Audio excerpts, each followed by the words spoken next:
Hey guys, and welcome back to the channel. Today, I'm going to be giving you 5 tips that you need to know when it comes to creating the perfect daily homeschool schedule for you and your family. I'm also going to be sharing at the end a few of the things that we do and kind of how we set up our day. And so let's get started.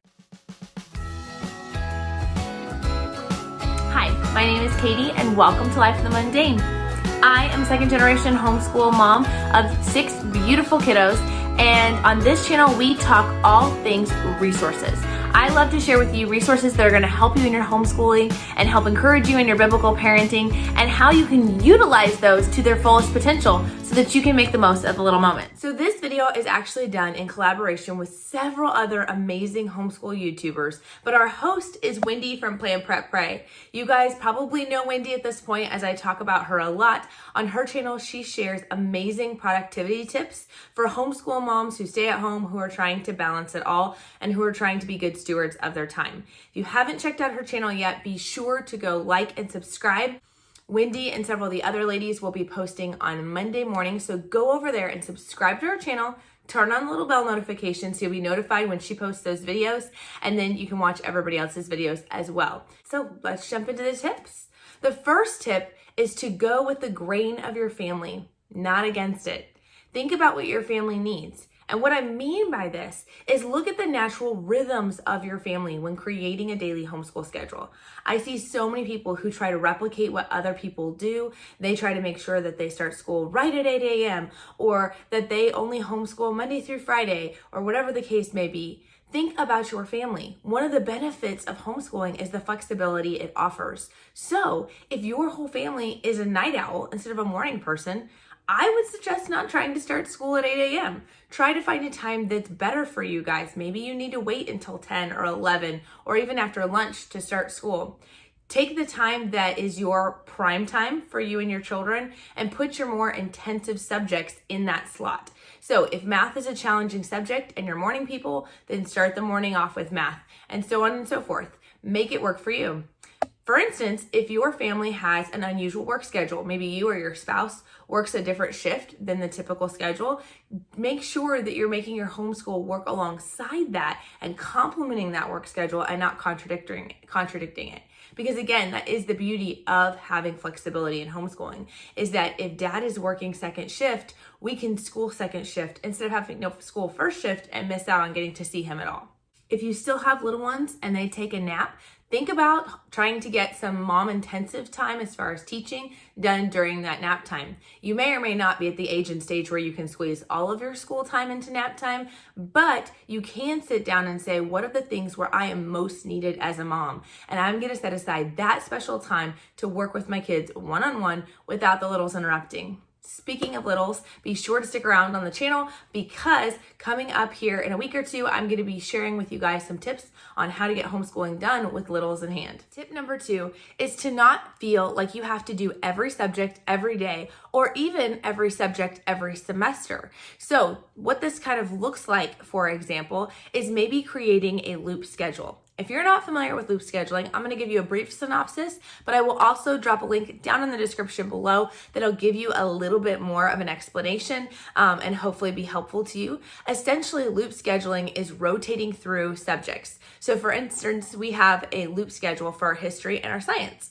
We rotate which one we do. But instead of saying that we're going to do history on every Tuesday and Thursday, and we're going to do science on every Monday and Wednesday, we actually just rotate whatever comes next. So if we did history last time, we do science this time.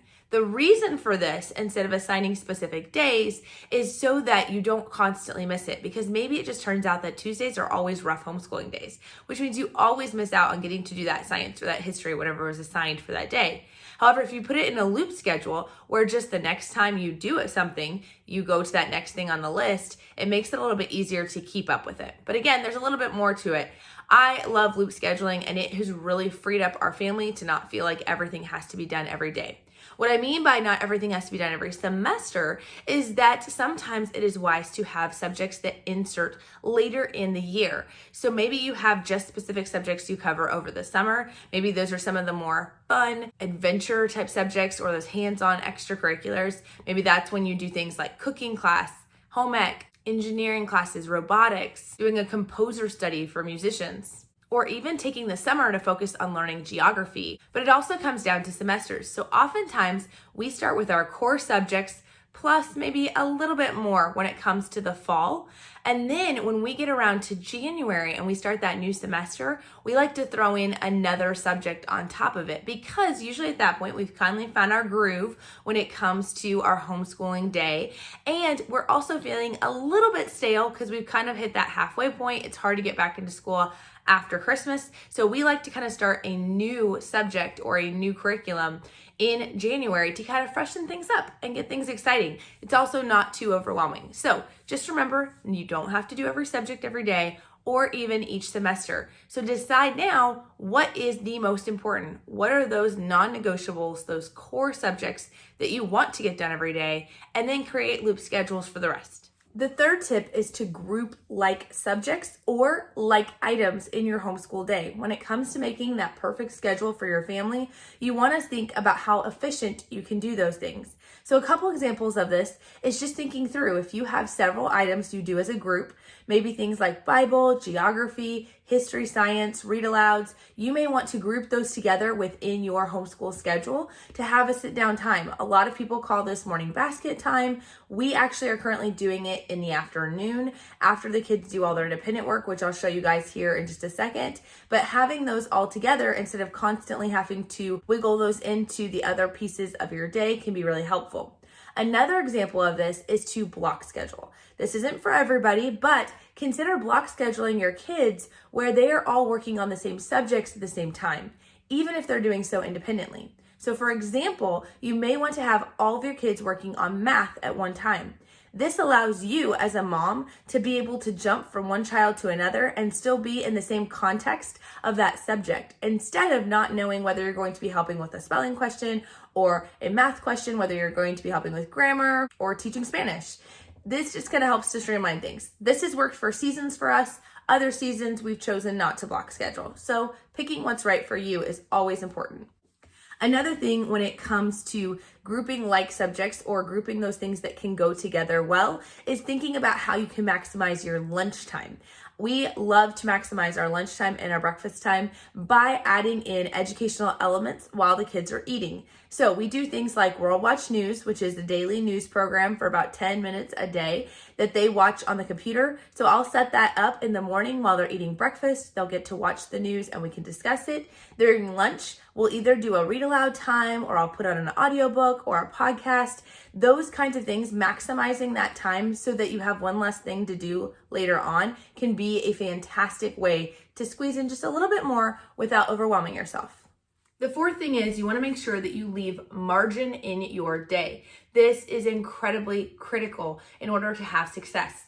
One common mistake that I see a lot of homeschoolers make is when they try to schedule every single solitary second within a day, and they get overwhelmed because all that has to happen is a child to have a blowout diaper, or a neighbor who comes to the door, or an unexpected phone call from the doctor's office for it to throw you off your schedule. And many people who have it meticulously scheduled with zero breaks or buffer time find that it can be hard to jump back into their day and become overwhelmed and feel like certain subjects or certain topics constantly are getting missed.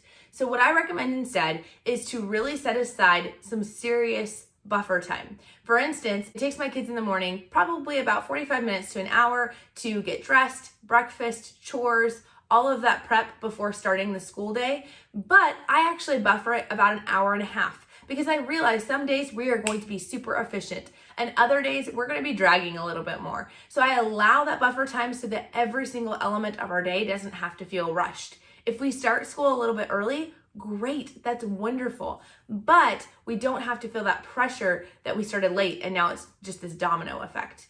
Also within this, make sure you schedule breaks, whether it's a snack break, an activity break, a movement break, running outside for a little bit, or setting aside an actual PE break. These can be really, really crucial and helpful to your homeschool depending on the age and stage of your kids. Another thing you can consider when it comes to building in margin is to think about your actual week as a whole. We have done in the past is have a 4-day school week. So we schedule our schoolwork 4 days a week. And then on the 5th day, we have fun activities that we do, Or we have catch-up time. So if we for some reason didn't get to a school day that week, then we would do it on Friday. Or maybe we're just a little behind in science, we're gonna read extra on Friday. This has been really helpful in giving us buffer time and not making us feel overwhelmed by what's on our plate. Along those lines, and this never worked for us, but it has worked for many other homeschool parents, is having a 6 weeks on of homeschooling, 1 week off. And that just allows that 1 week off to be a little bit of buffer time, some breathing time, and allows you to be able to evaluate what is working and what is not. The fifth and final tip is to constantly be evaluating and refining your scheduling process. Your family is going to grow and the seasons are going to ebb and flow. You need to consider for your family what is working and what is not working. Setting aside time to evaluate and assess how things are going and seeing where maybe there's problems or issues is super crucial. So if you notice the schedule seems to be going well until right after lunchtime and then all things fall apart, start to break down what exactly are you currently doing and where is the chain being broken? Where are those things that just seem to be making things fall apart? Maybe it's the fact that your lunchtime, you have recess right afterwards and you have a lot of struggle bringing them back in for recess. Then maybe consider moving recess to a different time, either earlier in the morning or after all the school is done. Consider, are there subjects that maybe are superfluous? You don't need to be doing those in this season. I see this a lot of times with new homeschool moms.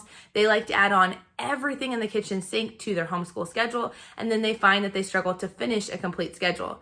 If you are in that position, consider, are you doing too much? Or are there more things that you could loop through the schedule? Could you maybe set aside that Friday time to do certain subjects that only need to be done once a week? Or are there things where you need to pick a different curriculum that combines multiple things together? So instead of doing individual language arts curriculums, you could find something that kind of combined it all in one. The biggest thing I will tell you is make sure you are constantly evaluating your homeschool schedule to make sure you are not causing your family to be stuck with a schedule they've simply outgrown. We want our schedules and we want our routines to be a complement to our family, again, to go with that grain of our family and not to be something that our family feels enslaved by. So what does our family do? Well, it's really simple. Like I said, we have about an hour and a half time first thing in the morning. Everybody gets ready, dressed, chores, breakfast. Then we jump into independent time. This is a little bit different this year. We've always started with morning time, and instead we are starting in with independent work as my kids get older. They were just waking up earlier and wanting to get started earlier. So they all do their independent work while I work with my preschooler and while I work with my second grader. We get all of that work done, and then we will usually jump into a little bit of group work if we can before lunch.